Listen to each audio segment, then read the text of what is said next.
کہ جب ہم دکھی ہوتے ہیں یا کوئی پریشانی ہوتی یا دل پہ کوئی بوجھ ہوتا ہے یا ہمیں کوئی مسئلہ پیش آتا ہے یا کوئی ضرورت پیش آتی تو ہم سب سے پہلے کس کا سوچتے ہیں؟ یہ ایک ٹیسٹ ہے ہمارے لیے. ہمیں سب سے پہلے اللہ سبحانہ وتعالیٰ کے بارے میں سوچنا چاہیے کہ وہ ہے نا. کیا مشکل ہے؟ کوئی مشکل نہیں، کیونکہ وہ ہے. جب لوگ سو جاتے ہیں وہ اس وقت بھی جاگتا ہے، جب لوگ بھول جاتے ہیں وہ اس وقت بھی یاد رکھتا ہے، جب لوگ ناراض ہو جاتے ہیں وہ اس وقت بھی ہماری سنتا ہے. اور شرک کا پہلا دروازہ ہی یہاں سے کھلتا ہے جب بندہ اپنی کسی بھی مشکل میں اللہ کی طرف جانے کی بجائے لوگوں پر توکل کرنے لگے، لوگوں کے پیچھے بھاگنے لگے، انسانوں پر امیدیں رکھے اور انسانوں کو اپنا رازق اور اپنا مالک سمجھنے لگے.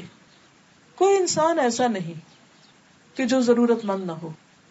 کسی بھی انسان سے جا کر مل کے دیکھیں، چاہے کوئی غریب ہو یا امیر، دنیا کے غریب ترین انسان کو بھی اور امیر ترین انسان کو بھی اور ان کے بیچ کے بھی لوگوں کو، سب کے سب محتاج، سب کے سب ضرورت مند ہیں.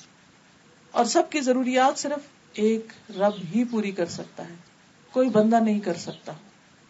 اس لیے لازم ہے کہ ہم اول و آخر اسی کو پکارے، اسی کی طرف رجوع کریں کہ اللہ تعالیٰ ہے اور وہ سنتا ہے اور وہ مشکل آسان کرے گا اور ضرور کرے گا، کیونکہ ان اللہ علی کل شیء قدیر، بے شک اللہ ہر چیز پر قادر ہے. اسے کسی سے مشورہ نہیں کرنا، اسے کسی سے مانگ کے نہیں دینا، کیونکہ سب چیز اس کے کنٹرول میں ہے، اس کے اختیار میں ہے.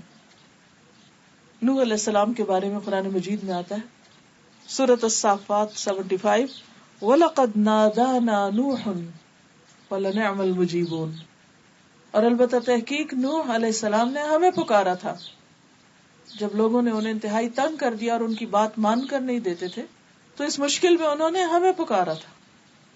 وَلَنِعْمَ الْمُجِيبُونَ، ہم کتنا اچھا جواب دینے والے ہیں.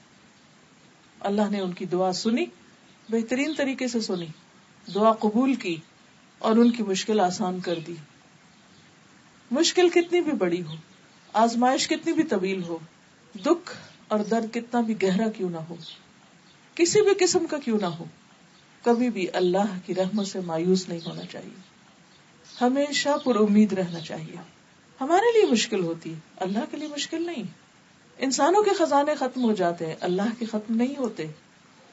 اور پھر ہماری عقل جواب دے جاتی کہ کسی مسئلے کا حل کیا کریں، کیسے کریں، لیکن اس کے علم کی کوئی انتہا نہیں. اس لیے ہمیشہ ہر حال میں ہر موقع پر چھوٹی ضرورت میں اور بڑی ضرورت میں اسی کو پکارتے رہنا چاہیے.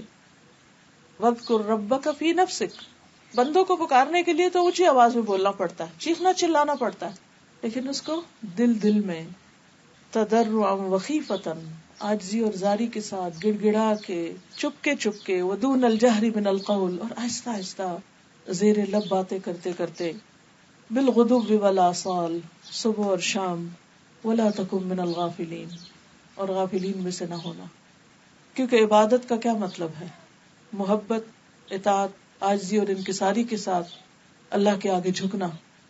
اور اس جھکنے میں جو اہم ترین اور پسندیدہ ترین چیز ہے وہ ہے اپنی ہر ضرورت کے لیے اللہ کے آگے ہاتھ پھیلانا، اللہ سے مانگنا.